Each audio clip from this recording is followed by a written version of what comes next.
এদিকে রাজশাহীতে আওয়ামী লীগের সভাপতিমণ্ডলী সদস্য ও সিটি কর্পোরেশনের সাবেক মেয়র এইচ এম খায়রুজ্জামান লিটনের বাসভবনে ভাঙচুর করেছে ক্ষুব্ধ জনতা। এই মুহূর্তে সেখানে আছেন সহকর্মী মওদুদ রানা। সরাসরি চলে যাচ্ছি তার কাছে।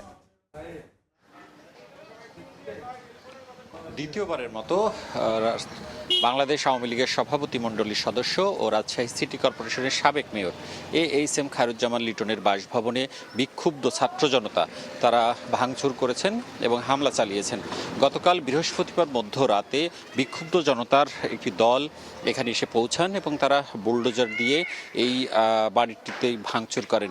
আমরা যেটি দেখেছি যে বাড়িটির সামনের যে প্রাচীর রয়েছে সেই প্রাচীর ভাঙা হয়েছে এবং বাড়ির পেছনের এবং পাশের যেসব অংশ ছিল, যেসব দরজা জানালা ছিল সেগুলো আসলে ভাঙা হয়েছে।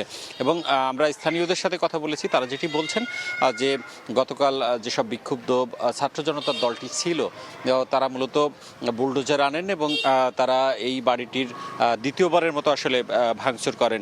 আপনাকে জানিয়ে রাখি যে সাবেক mayor H M Khairuzzaman Liton গত 5 আগস্ট যখন আওয়ামী লীগ সরকারের পতন হয় তিনি সেই 5 আগস্ট পালিয়ে যান এবং তিনি যেদিন পালিয়ে যান তার পরপরই কিন্তু এখানে সেদিন যারা বিক্ষুব্ধ ছাত্র জনতা ছিলেন তারা প্রথমবারের মতো হামলা করেছিলেন এবং সেদিন কিন্তু অগ্নিসংযোগের ঘটনাও ঘটেছিল এবং তারপর থেকেই আসলে এই বাড়ির যেসব জানালা, দরজা এবং প্রাচীর ছিল সেগুলো ভাঙা অবস্থায় ছিল এবং এই বাড়ির যেসব আসবাবপত্র, অন্যান্য জিনিস ছিল তারপর থেকে কিন্তু সেগুলো আর ছিল না। আমরা আজকে সকালের যে চিত্রটা দেখছি, আমরা দেখেছি যে খুব সকালে যারা এই অঞ্চলের নিম্ন আয়ের মানুষ রয়েছেন, প্রান্তিক মানুষ রয়েছেন, তারা এই ভবনের মধ্যে ঢুকেছেন এবং যেসব অবশিষ্ট জিনিসপত্র ছিল তারা সেগুলো নিয়ে যাচ্ছেন এবং যারা কৌতূহলী মানুষ রয়েছেন তারা সকাল থেকে এখানে আসছেন এবং এই বাড়ির সামনে দাঁড়াচ্ছেন, ঘুরে ঘুরে দেখছেন এবং তারা ছবি তুলছেন। আমরা এখানকার ছাত্র জনতার সাথে কথা বলার চেষ্টা করেছিলাম।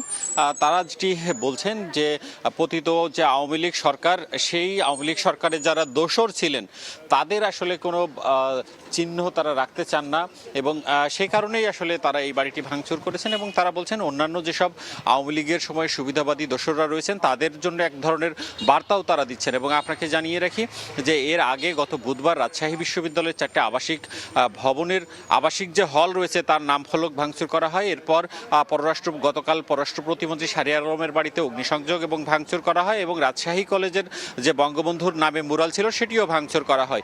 এই হলো রাজশাহী যে চিত্র, সেটির সর্বশেষ। রাজশাহীর সর্বশেষ পরিস্থিতি জানাচ্ছিলেন সহকর্মী মওদুদ রানা।